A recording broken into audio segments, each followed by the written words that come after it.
qué alegría, Buenos Aires, vuelve el tango otra vez por las calles del recuerdo, viene cantando Gardel. Y los pibes de mi esquina ya se aprestan a bailar esta danza tan genuina que es industria nacional.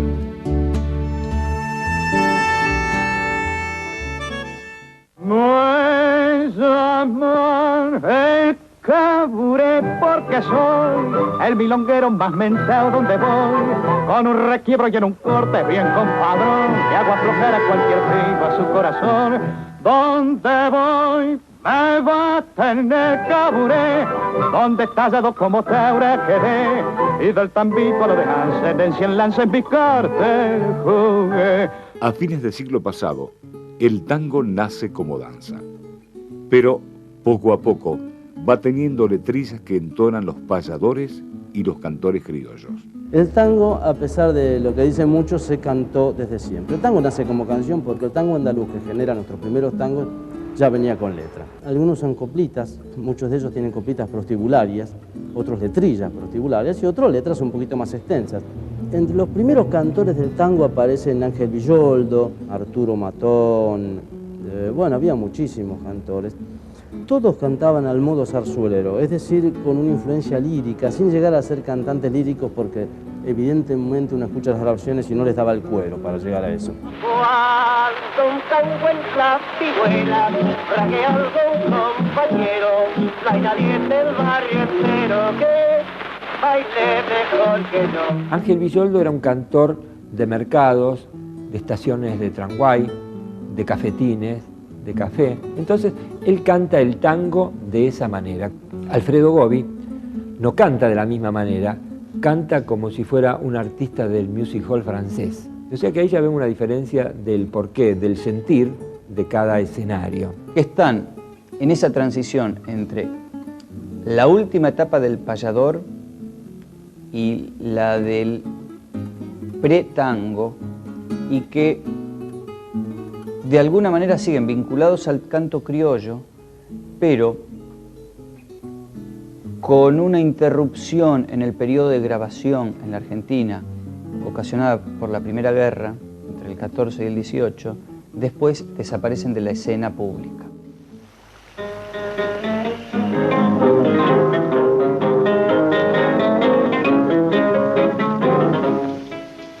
Los payadores hemos terminado. Vos tenías razón. El disco capitaliza la primera gran irrupción de cantantes de tango. Fundamentalmente eran cantores con guitarra, porque la herencia del payador seguía siendo muy fuerte, pero ya interpretaban versos ajenos y cantaban esto que yo decía de las angustias existenciales, en las que hubo, además de Pascual Contursi, poetas que la expresaron con mucha profundidad y con mucha sensibilidad. 1913.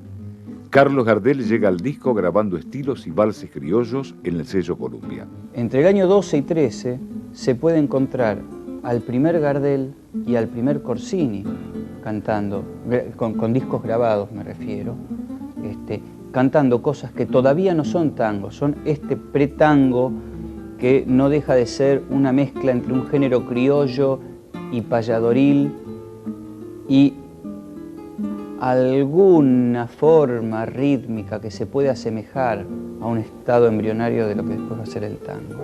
Salváis en el bulín, aquellos lindos forastitos, arreglados con bonitos, pero de un mismo color, y el espejo está empañado y parece que ha llorado por la ausencia de tu amor. A partir de Mi Noche Triste, en el 17, comienza el boom del tango cantado, hasta entonces era prácticamente instrumental.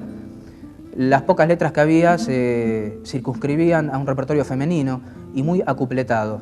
Y empieza entonces a desarrollarse toda una evolución del canto en el cual Gardel es el que lo dirige, el número uno, porque Gardel también va evolucionando. Lo que se ve claramente es de una primera grabación de Mi Noche Triste, hecha por Gardel en 1917, y la segunda que hace, que creo que del año 1930 o 31, donde es completamente distinto el estilo. Ahí se va viendo cómo va evolucionando el estilo de Gardel, y ese estilo es seguido por otros cantores. Muchos dicen, Gardel fue una conta para los cantores porque taponó. No, al contrario. Fue el farolito que les indicó a los cantores, mire, hasta dónde se puede llegar a cantar bien la cosa popular. Hoy, por ejemplo, querés cantar, querés hacerte un estilo, compras un disco de fulano, de mongano, sultano, y más o menos te vas haciendo una idea. Pero, ¿Gardel de quién? Si no había ninguno. El tango cantado lo inventó él. La primera grabación, que es del 17 de Mi Noche Triste, es un Gardel bastante primitivo. Ya en el 22, por ejemplo, uno escucha Patotero Sentimental, ha cambiado completamente. Ya el tango que canta Gardel no se puede bailar a partir del 22, porque hay silencios, hay calderones, hay cosas que alejan el tango del baile. Es decir, que Gardel comienza a ser el primer cantor para ser escuchado. Patotero, rey del bailongo, patotero sentimental, conservo tu risa, muchas ganas de llorar. En San Juan fue a actuar y actuó en 2 cines la misma noche. Yo estaba en el gallinero, imagínate, en el gallinero le decíamos nosotros, ¿no? Se abre el telón, aparecen 4 sillas sobre el telón de atrás, 4 sillas y en cada silla una guitarra. Y él después entró, saludó, y él actuaba sentado donde está el apuntador en el escenario, ¿viste que está el apuntador ahí? Bueno, ahí estaba una banqueta y la guitarra de él puesta sobre la banqueta, ¿no? Bueno, saludó, tomó la guitarra, se sentó, porque él tocaba la guitarra cuando hacían el punteo nada más, ¿eh? Ahora después, cuando cantaba, hacía como que sí, pero yo me he dado cuenta después que no era lo... Si vos, por ejemplo, escuchás con atención, con la mínima atención a Gardel, te das cuenta de cosas fundamentales. Por ejemplo, Gardel no gritaba, cosa que la mayoría de los tangueros hace. Gardel fija las pautas para el tango cantado, lo que se llama popularmente tango canción, digamos, el tango a partir de Gardel precisamente. Él fija las pautas y todos siguen esas pautas. Cada uno tiene su estilo, Corsini cantaba a su modo, Charlo al suyo, Magaldi tiene su estilo, pero todos cantaban según las pautas fijadas de Gardel. Nadie se pudo evadir de eso. Yo no quiero que nadie a mí me diga que de tu dulce vida vos me has arrancado. Mi corazón una mentira pide para esperar tu imposible llamado. Solo quiero que nadie se imagine como él te amarga y horda mi eterna soledad. Pasan las horas y el minutero muere, la pesadilla de su lento tic-tac. Durante los años 20, Carlos Gardel, Ignacio Corsini y Agustín Magaldi conforman una trilogía de cantores nacionales que no se limita al tango. El cantor nacional es el que canta todos los ritmos y melodías que caracterizan a diferentes zonas de nuestro país. Es aquel que puede hacer tanto las cosas del sur como del norte, darle su sabor e interpretación, no buscar la impostación vocal. En ese tiempo se le intitulaba el cantor nacional, porque usted cantaba una ranchera, un paso doble, un estilo, un vals, una milonga, un tango, un foxtrot, entonces se le denominaba cantor nacional. Yo recuerdo de mi pueblito allá de Correa, escuchaba, y ahora escucharán a Santiago Devin, cantor nacional, y arrancaba con un paso doble. Eso se intitulaba el cantor nacional. Salí de Montevideo en dirección a mi casa. Mi mujer estará diciendo, mi marido trae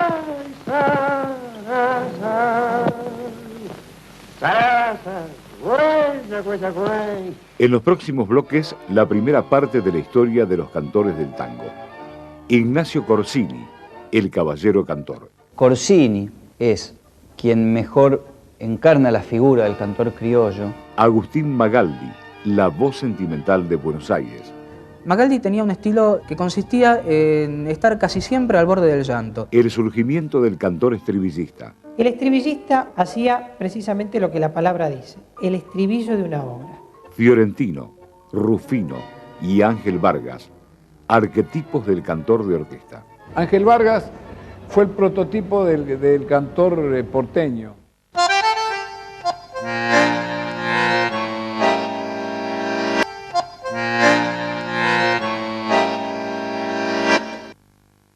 Y allá cortando camino se dibuja la silueta de una pesada carreta que tiran bueyes barcinos.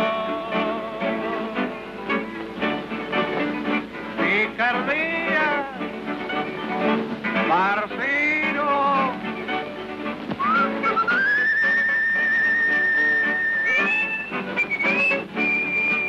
Y a los gritos del vocero que va el yugo picañando, pisan los muelles salvados, los peligros del sendero. Actor de teatro y cine, creador de éxitos como La pulpera de Santa Lucía y La que murió en París, Ignacio Corsini desarrolla un repertorio romántico y marcadamente melódico. Consagrado al tango a partir del estreno de Patotero Sentimental en 1922, Corsini es el cantor criollo que surge a la par de Carlos Gardel. Si bien Corsini era italiano, vino de chico a la Argentina y durante su adolescencia estuvo en una estancia en la localidad de Carlos Tejedor. Entonces ahí escuchó y aprendió el canto de los payadores y además el canto de los pájaros también. Y Corsini al hablar tenía una pronunciación bastante itálica, bastante italiano, pronunciaba las R así. Y lo de Corsini, esos tonos agudos, esa voz aflautada, es propia justamente de lo que él aprendió. Estilo que conservó invariablemente siempre, a pesar de que fue incorporando tangos a su repertorio. Trenzas de sombra y un baño azul en el pelo. Corazón, ay de mi corazón, se perdió y no la encuentro. Rueda entre nubes la luna, adentro de la laguna. Ignacio Corsini toma una tradición que él había aprendido de cuando era peón de estancia en la localidad de Carlos Tejedor. Él aprende a cantar escuchando a los peones golondrinas, a los troperos, a los arrieros, a la gente que trabajaba en el campo. Tal vez el mérito máximo de Ignacio Corsini, además de las grabaciones que nos dejó, ha sido la de trasladar la modalidad de canto campero al tango. Tanto Gardel como Corsini claramente son, por sobre todas las cosas, cantantes de tango, que incorporan el canto criollo a su repertorio, pero que no son exclusivamente cantores criollos. Corsini es quien mejor encarna la figura del cantor criollo, porque es quien mejor sabe interpretar la poesía del poeta que expresa al gaucho o del poeta que expresa al hombre de campo. Corsini también venía grabando desde el año 1912, pero siempre un repertorio folclórico. Y es precisamente a partir de Mi Noche Triste, en el 17, que comienzan todos a grabar tangos. Corsini lo hace también inmediatamente después de las grabaciones de Gardel. Son esas voces que no tienen muchos matices, ¿no? Que de pronto, como yo decía antes, cantan en un registro, todo el recorrido del argumento de la letra, ¿no es cierto? Y hasta a veces, a mí me pasa con Corsini que lo estoy escuchando y hago fuerza yo a veces en el disco para ayudarlo a que llegue, ¿no? La lluvia de otoño mojó los castaños, pero ya no estabas en el bulevar. Muchachita criolla de los ojos negros, tus labios dormidos ya no han de cantar. Siempre te están esperando allá en el barrio feliz, pero siempre está nevando sobre tu sueño en París. En el próximo bloque, el estilo y la popularidad de Agustín Magaldi. Que era un hombre que tenía delirio la gente por él.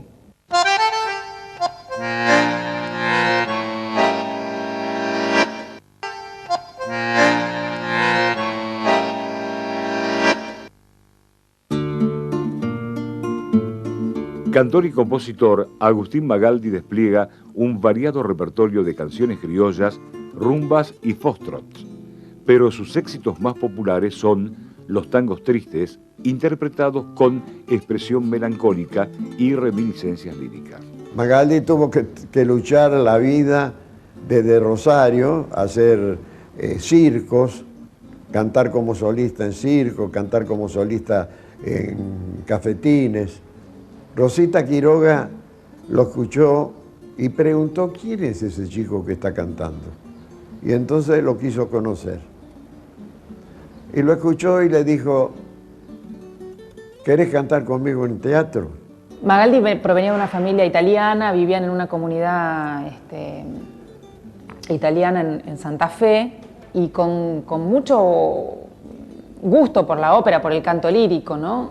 Y bueno, hay una anécdota que cuenta que vino inclusive la compañía de Caruso acá y Magaldi fue figurante o participó, pero bueno, era su ídolo Caruso. Inclusive sus inicios como cantante eran en eventos, en alguna fiesta de algún club, cantando música clásica, canto lírico. Creo que le decían el pequeño Caruso inclusive cuando empezó. No temas, no me ves que estoy tranquilo, si la he seguido para saber si es cierto que arrastraba mi cariño con esos niños en esta garzonier. Y diga esos maulas, sotretas sin nombre, que aquí hay un hombre si tienen valor. Su repertorio casi decía todo, ¿no? Muy sentimental y en algunos casos hasta patético, ¿no? Su repertorio respondió al gusto de una época. Ha quedado Magaldi en la historia de nuestra música como un cantante triste. Magaldi tenía un estilo que consistía en estar casi siempre al borde del llanto. Tal vez sea un poco injusto decir esto, pero es por lo que la gente más lo ha reconocido. Y terminaba de cantar y después venía el empleado y limpiaba las lágrimas. Cantaba muchas canciones medias tristes, ¿no? Magaldi, por ejemplo, era un cantor que no solamente cantaba las cosas tristes, porque si no usted tiene cuecas hechas por él, como tiene canciones estas que hizo en Córdoba, que son alegres, tiene rancheras. Hay una morocha linda que pretenden todos adueñarse de su amor. Van formando así la rueda tras aquella gracia que es un reino de primor. Y ella muy sonriente siempre les conforma a todos con aquel que sí que no. Mientras van pasando suave por el trono altivo de su corazón. Pasarán, pero usted no quedará. Pasará y quedará solo aquel que sepa amar. Tuvo que ir una vez a la cárcel y en la cárcel le pidieron que cantara al penado 14. Y usted sabe que Agustín para esos tangos fuertes era especial. Y los penados le pidieron que cantara y ustedes terminaron todos llorando. Y estamos hablando de fines de la década del 20 y toda la década del 30. La década infame, justamente, ¿no? Una época donde no había dinero, había desocupación, y Magaldi lleva la crítica social al tango. Incluso Magaldi tiene algo que es el enaltecimiento de la mujer, cosa que en los restos de los cantores casi no se da con reservas. Magaldi se atreve a enaltecer a la mujer en el tango. La madre casada, la madre soltera, son todas iguales, son una, no dos. Lo nieguen las leyes, lo niegue quien quiera, son todas iguales delante de Dios. Que era un hombre que tenía delirio la gente por él, porque yo lo he visto personalmente, lo que era la gente, se ponía de pie para homenajearlo, Y después cantaba esas cosas con tanto corazón. Tenía unas canciones preciosas. Cuando Gardel llegó de la última vez, le dijo: Agustín, ¿qué esperás para irte a Centroamérica para llenarte de dólares? Vos sos un hombre muy querido, tus tangos sentimentales, hay lugares como Colombia, Venezuela, que gustan una enormidad y se pasan permanentemente por... Yo te aconsejo que vayas. Agustín Magaldi forma durante 10 años el exitoso dúo Magaldi-Noda. Este rubro nace en 1925, el mismo año en que se disuelve la dupla Gardel-Razzano, el principal dúo criollo de la época. El dúo nacional se afianza con Gardel-Razzano y después, posteriormente, llega a la perfección con el dúo Agustín Magaldi y Pedro Noda. Pero hubo muchísimos. Estuvo el dúo Feria-Ítalo, que era Néstor Feria e Ítalo Goyeche. También dúos nacionales femeninos, como el de Rosita Quiroga y Rosita Montemar. Era una herencia del canto campero. Gardel hizo el dúo con Razzano desde el comienzo. Magaldi no. Bueno, eso vino a raíz de una situación de una grabadora que le pidió, porque estaba Gardel Razzano, y entonces le pidió que hiciera un dúo, y entonces le recomendaron a Noda, que vivía por Mataderos. Creo que se inaugura con ese dúo lo que técnicamente se llama la segunda voz. Vale decir que no cantaban unísono, sino cantaban realmente a dúo. Como jugando sí con tu pañuelo, ay sí, ay no, mi vida, ay carita cielo, ay sí, ay no, mi vida, ay carita cielo, carita cielo, sí, del cielo mío, ay sí, ay no, chinita, ay que baila, ay no más, mi amor, mi luz, mi sueño, ay dame un cariño. La última vez que cantó una composición y luego empezó a cantar la samba de Vargas. Él cantaba sentado y los guitarristas también, no se usaba el colgante. Estaba cantando, canta la primera, canta la segunda y a su izquierda estaba Diego Centeno. Centeno, Spumer y Colia eran los guitarristas. Le hace señas de que le resuelva el tema que él no daba más. Y empezó a transpirar, yo lo estaba mirando, ¿no? Y transpiraba, y todavía agarró, terminó, bueno, yo dije, ya ha pasado, Agustín Magaldi y demás, mandé la transmisión al otro estudio y enseguida llamaron a un médico que había permanente en la radio, lo llevaron y lo internaron. La muerte de Magaldi en 1938 y la de Carlos Gardel, ocurrida en el año 35, resienten el panorama de las voces masculinas del tango, pero paralelamente se consolida la figura de otros cantores. Al morir Gardel y al morir Magaldi, Corsini ya no actuaba casi nada, ¿no? Y bueno, salieron todos estos cantores, Charlos, salieron Hugo de Carril. Después de la muerte de Gardel, había que encontrar un sucesor, siempre se busca un sucesor. Y había muchos cantores en ese momento. Hugo de Carril, Oscar Alonso, Alberto Gómez, Agustín Irusta. Pero se eligió para la película Hugo de Carril porque tenía más pinta. Y aparece mi papá, que tenía, no parecido, sino la misma fisonomía que Gardel. Gardel bastante más bajo, pero la misma fisonomía, ¿sí? Morocho, tanguero, parecido el timbre de voz. La figura de Hugo del Carril, a través un poco de esta película, se la empieza a comparar prácticamente con Carlos Gardel. Mira que me quiera, la rosa que engalana, se vestirá de fiesta con su mejor color, y al viento las campanas dirán que eres mía, y loca la fontana te contarán tu amor. Cantante de ópera en sus comienzos y consagrado en la película Tango, Alberto Gómez es uno de los intérpretes más populares de la época.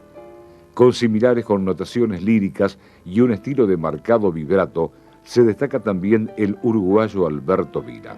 Alberto Vila, que arranca cantando hacia el año 26, 27, que deja la troupe ateniense, que era una agrupación formada en Montevideo para, era algo así como el antecedente de las murgas de carnaval, de donde surgieron importantísimos poetas populares y músicos, como Fontaina, Víctor Soliño, el Loro Collazo, y Vila, que se instala en Buenos Aires y que tiene un momento de gran popularidad. Vamos, camino al tiempo olvidado, vamos por vieja rutina, tal vez la esquina nos llame René.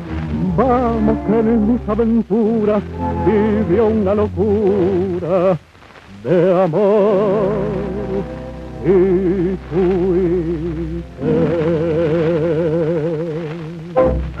En el próximo bloque, el surgimiento del cantor estribillista. Y los estribillistas fueron muy populares entre 1926 y toda la década del 30. Además, las creaciones inolvidables de Charlo. Fue un cantor exquisito y un autor maravilloso.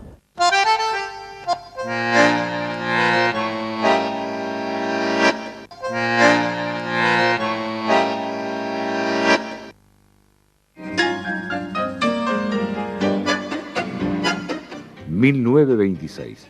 Roberto Díaz graba el tango Así es el mundo como estribillista de la orquesta de Francisco Canaro. Es el primer caso de un cantor de orquesta que es incorporado en forma permanente, como integrante de la orquesta. Hasta ese momento las orquestas tenían repertorios instrumentales y no tenían cantor. El cantor era o cantor solista, que se acompañaba con guitarras, o un cantor que cantaba con la orquesta, pero el protagonista era el cantor, no la orquesta.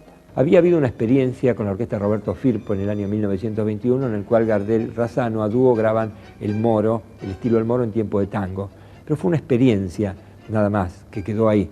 No fue que Gardel Razzano se incorporaron a la orquesta Roberto Firpo. En el caso de Roberto Díaz con Francisco Canaro, sí, a partir de febrero del 26 comienza a ser el cantor de la orquesta. El estribillista, o chansonnier, como se lo llamó en aquel momento, hacía precisamente lo que la palabra dice, el estribillo de una obra. Cantaba 30 segundos de una obra que duraba 3 minutos.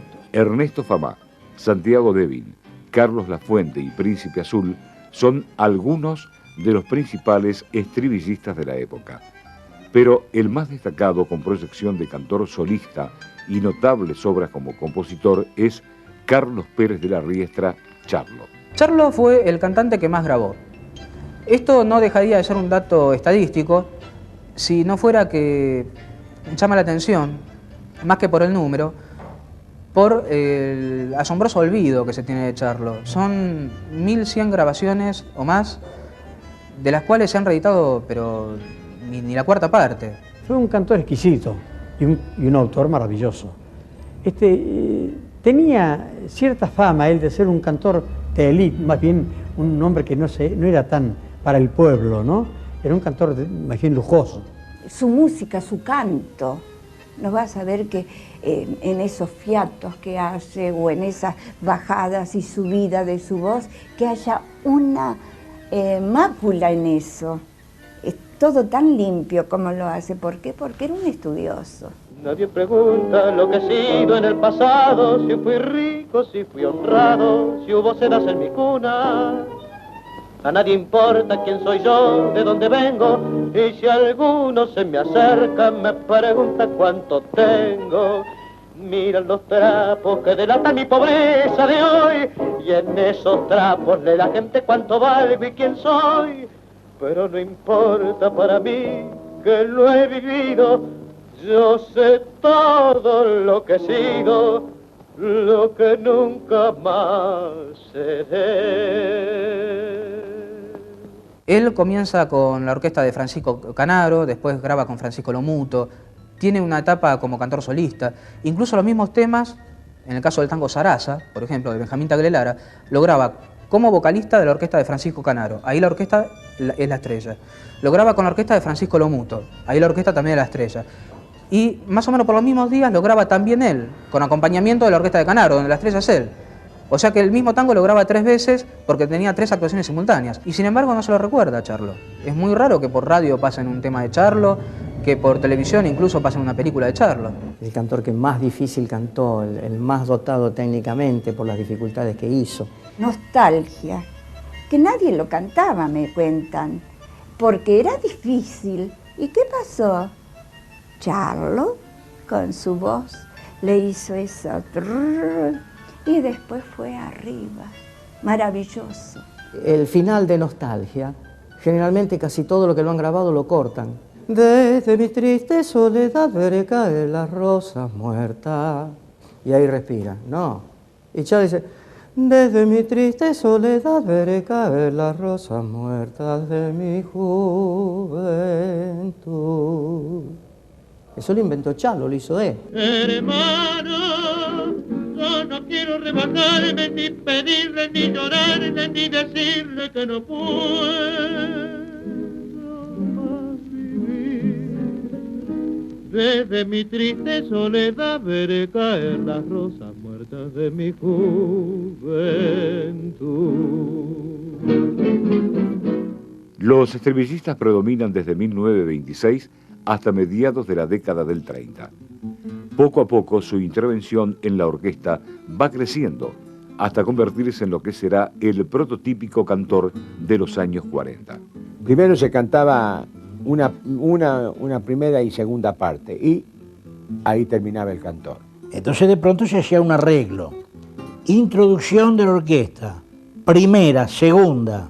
La primera vez, de vuelta a la orquesta, la cantaba la orquesta y volvía el cantor y finalizaba con un pedacito de la segunda. Y después se fue dando que debido a las épocas y debido a los tangos, ya cantaba una parte más y ya fue dentro de la orquesta, empezó a ser un solista más. Porque habían tangos que era una pena dejar partes de tango que quedaran sin ser escuchadas. Entonces, solo los directores fueron agregándole esas partes cantadas. Recién hay que esperar los primeros años de la década del 30 para que las orquestas tengan el cantor de letra completa, si podemos llamarlo así. Al mismo tiempo, el cantor con guitarras pierde vigencia ante el boom de las orquestas bailables. De aquella generación, hoy nos acordamos de Charlo, de Hugo del Carril, de Alberto Gómez, y por ahí un poquito más adelante, de Oscar Alonso. Pero también estaba un Vila, como también, ya hacia la década del 30, un poco más adelante, estaba Roberto Quiroga, como también estaba Enrique Carvel, como también estaba Héctor Palacios. Cantores que son herederos, cantores con guitarras, cantores milongueros, cantores herederos clásicos del tango criollo. Ignacio Corsini, que sobrevive a Gardel y a Magaldi, comienza a grabar cada vez menos hasta que desaparece. Lo mismo le pasa a Alberto Gómez, lo mismo le pasa a Charlo. Habían perdido mucho cartel. La década del 40 le da mucha importancia a las orquestas para bailar, más que a los cantantes solistas, hombres y mujeres. Algunos de ellos se adaptan como voces que pasan a ser apéndices de las orquestas. Otros subsisten con su acompañamiento convencional. Pero lo que sí está marcado claramente es que el cantor de orquesta desplaza en la preferencia popular al cantor ese tradicional. En el próximo bloque surge el cantor de orquesta de la mano de Aníbal Troilo. Troilo impone la moda del cantor estrella. Además, el binomio inolvidable de Ángel D'Agostino y Ángel Vargas. Cuando usted escucha a Vargas, no lo escucha a Vargas, escucha a D'Agostino y usted va a notar el matiz permanente de la orquesta.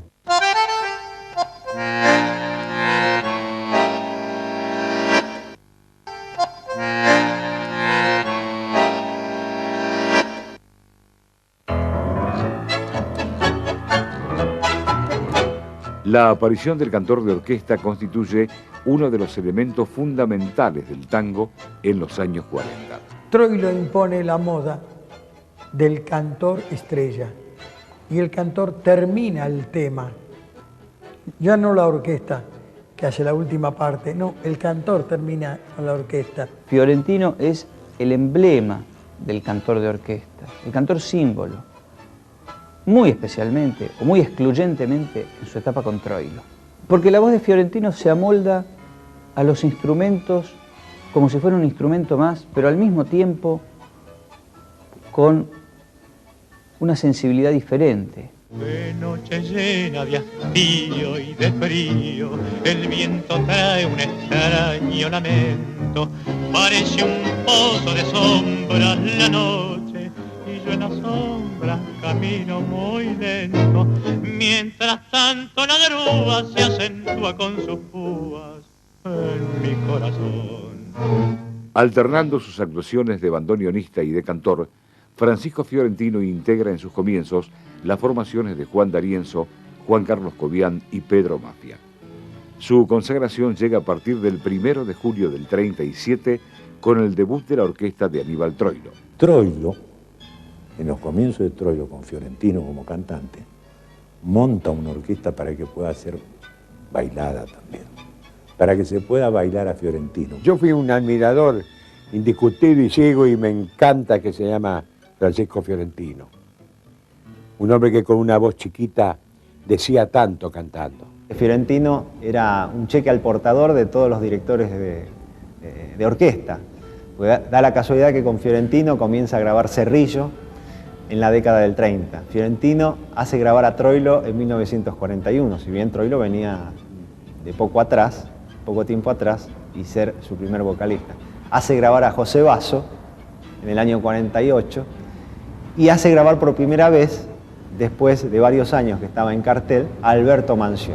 Las orquestas en la última vuelta, que era la etapa donde la gente se arrimaba al palco para escuchar el cantor, Basso me decía, váyase al micro, pibes, yo no quiero que se me acompleje, porque claro, salía Fiore y se volvía el mundo abajo. Y yo me sentaba en el ómnibus de la orquesta, y escuchaba la voz que me traía el altoparlante, y la gente que enroquecía gritando, bien Fiore, Tano viejo y peludo nomás. Es que no puedo, la quiero, y aunque me engañe, prefiero seguir viviendo esta comedia ante el miedo de perderla y el Apodado como la voz de oro del tango por Alfredo Gobi y solista consagrado desde 1947, Alberto Marino realiza sus creaciones más recordadas junto a Aníbal Troilo entre los años 43 y 46. Concretamente no puede decirse que Marino nació con Troilo. Marino venía de Emilio Orlando, que era una orquesta de cierto regambre y cierto prestigio en el medio. Pero tanguísticamente su inauguración, su iniciación, como cosa rotunda, se produce con la orquesta de Troilo.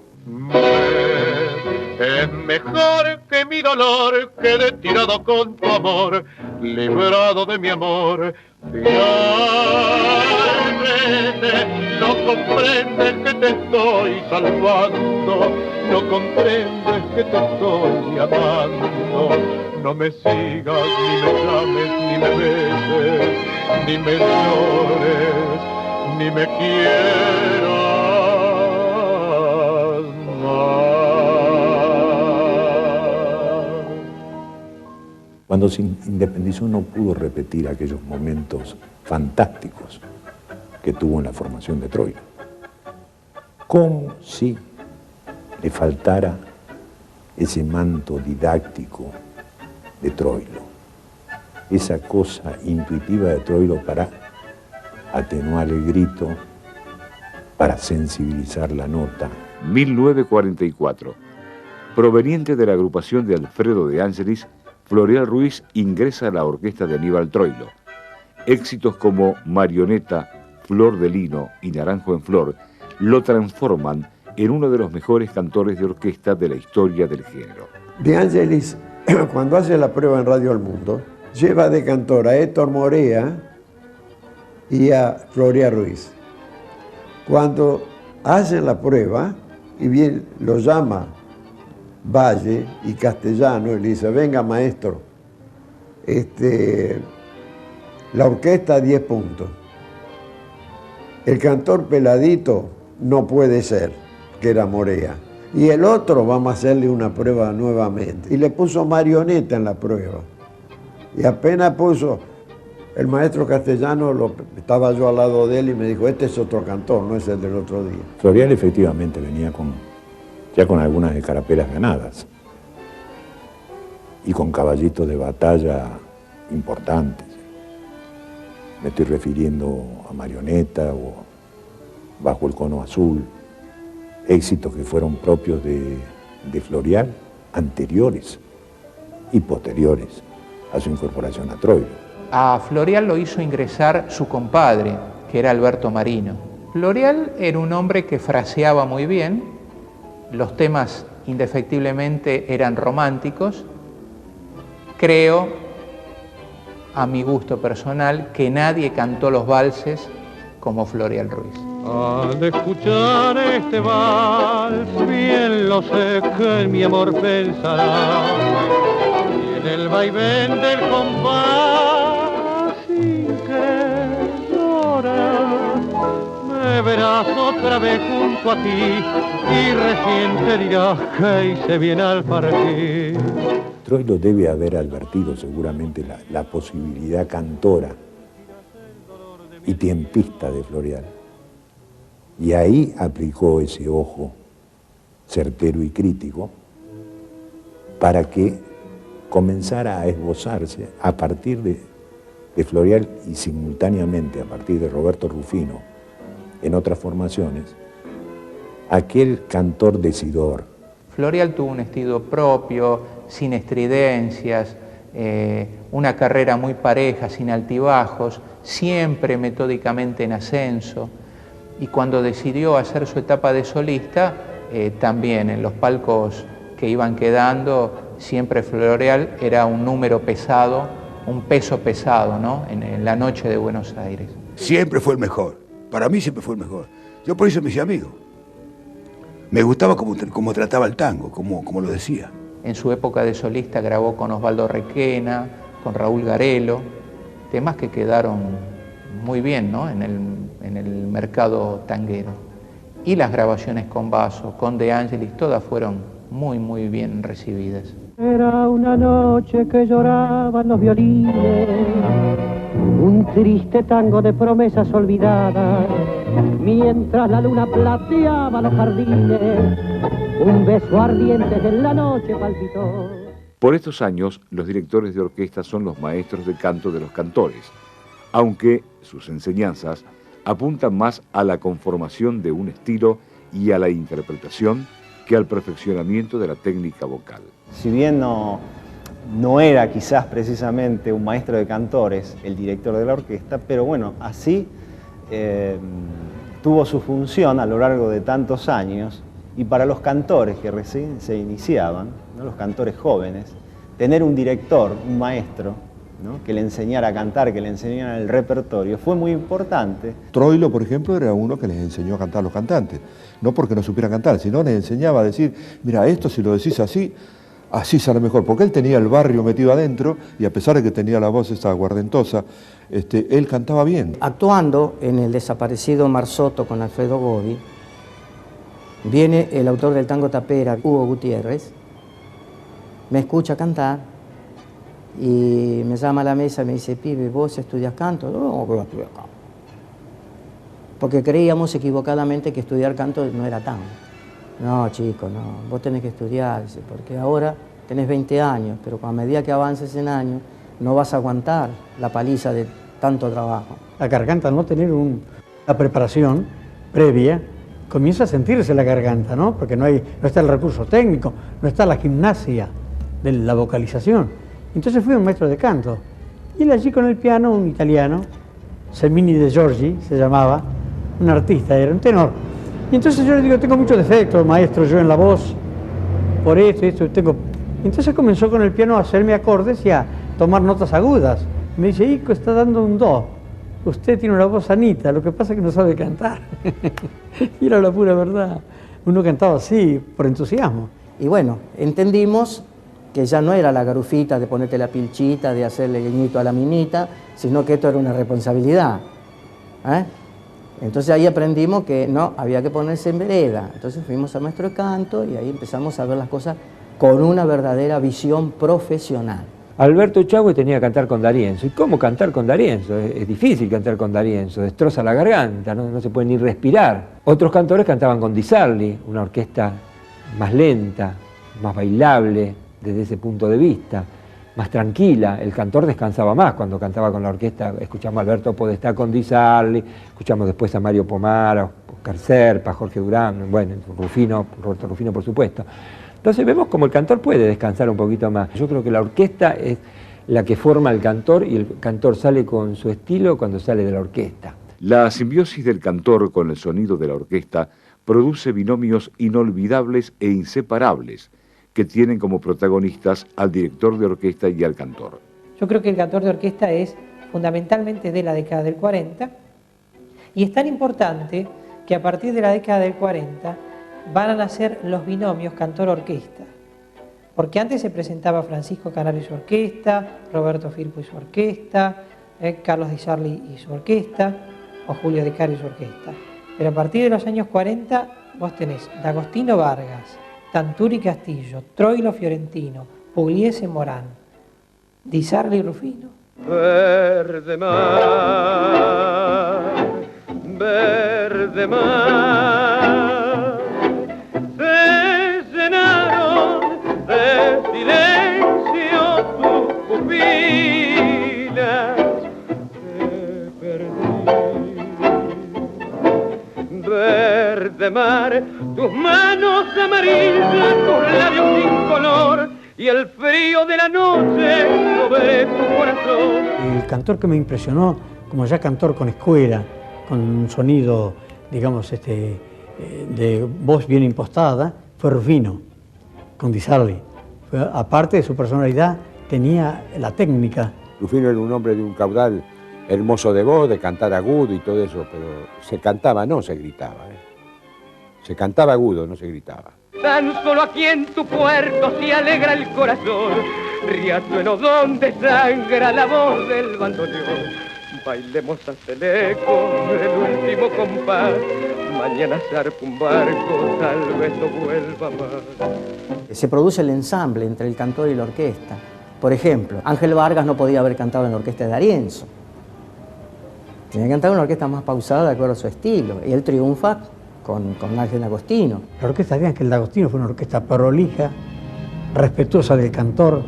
Cuando usted escucha a Vargas, no lo escucha a Vargas, escucha a D'Agostino, y usted va a notar el matiz permanente de la orquesta, que a él no lo molesta para nada, él casi está hablando.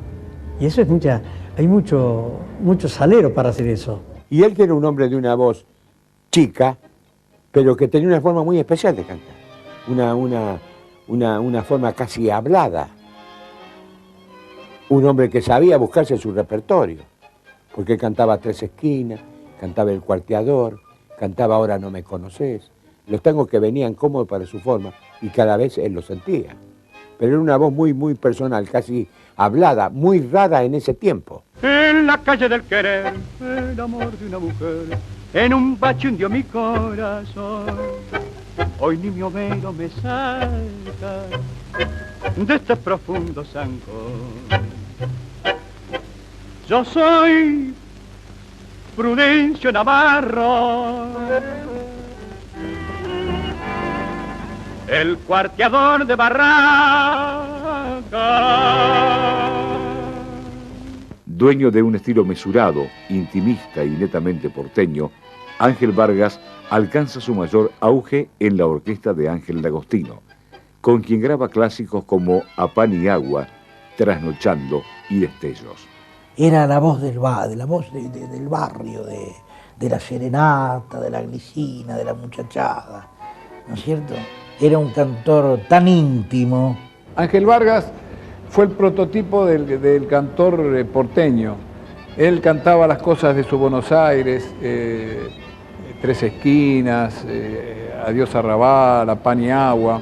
Era un repertorio de Angelito que no podía dejar de hacerlo en ninguno de los bailes que hacíamos en esa época era el repertorio de él, del prototipo del porteño, no compadrito, ¿no? Porque son cosas, sino el porteño, el muchacho de barrio, de café, de billar, que le cantaba a su ciudad y a su gente. Tango querido de ayer, de ventarrón te alejó, junto con ella te has ido, y hoy la trae tu evocación.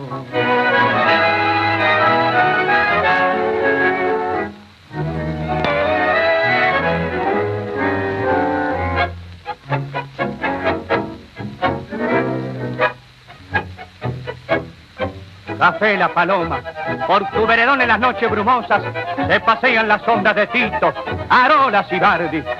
Desde el pasado remoto, desde el recuerdo, llegan las notas del pintoresco trío de aquellos bohemios del tango.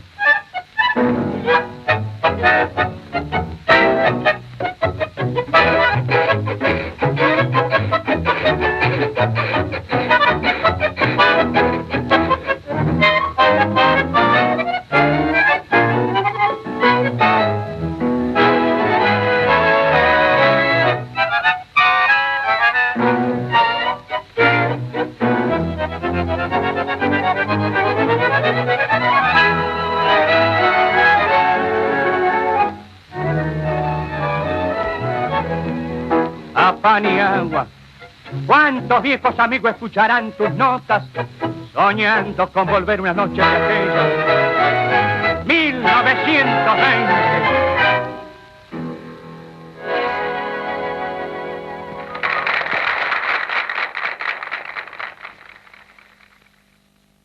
En el próximo programa, la segunda parte de la historia de los cantores del tango. Alberto Castillo y el éxito de los cantores solistas a fines de los años 40. En ese momento, Alberto Castillo era un fenómeno de popularidad. Gran cantor, muy afinado. En su principio, Castillo para mí fue uno de los más grandes cantores que tuvo el tango. Castillo no era un hombre de un caudal grandioso, pero era un hombre afinado y cantaba agudo y cantaba precioso. Era un hombre completamente de una personalidad muy grande. La lluvia de otoño mojó los castaños, pero ya no estabas en el bulevar, muchachita criolla de los ojos negros, tus labios dormidos ya no han de cantar. Los cambios en el estilo interpretativo de los cantantes. Hoy se necesita entender lo que se dice. No es lo mismo decir percanta que me amuraste en lo mejor de mi vida, ¿no? Que decir, percanta que me amuraste en lo mejor de mi vida. Se privilegiaba un poco la voz, es decir, una cosa, el gorjeo, el adorno. En cambio, después, bueno, llegaron los cantantes como Julio Sosa, como Goyeneche. Julio Sosa, un nuevo modelo de cantor en la década del 60. Era un tipo de mucha calidad, muy pillo. Por ejemplo, tenía un programa de televisión que se llamaba Copetín de Tango, y el tipo era que terminaba y con una sonrisa y le guiñaba un ojo a la cámara. Una esquina de ayer, en las horas que el sol hace rato ponía, y en la mesa de un bar, una mina vulgar y un bacán que la pinta. Roberto Goyeneche, el gran decidor del tango. Es uno de los mejores cantores, indiscutiblemente. Goyeneche era un cantorazo, un hombre que llevaba en la vena tango. Y esa flor que mi cuchillo te marcó bien merecida, la llevarás luciendo en el carrillo, es pa' que nunca en la vida olvides tu traición.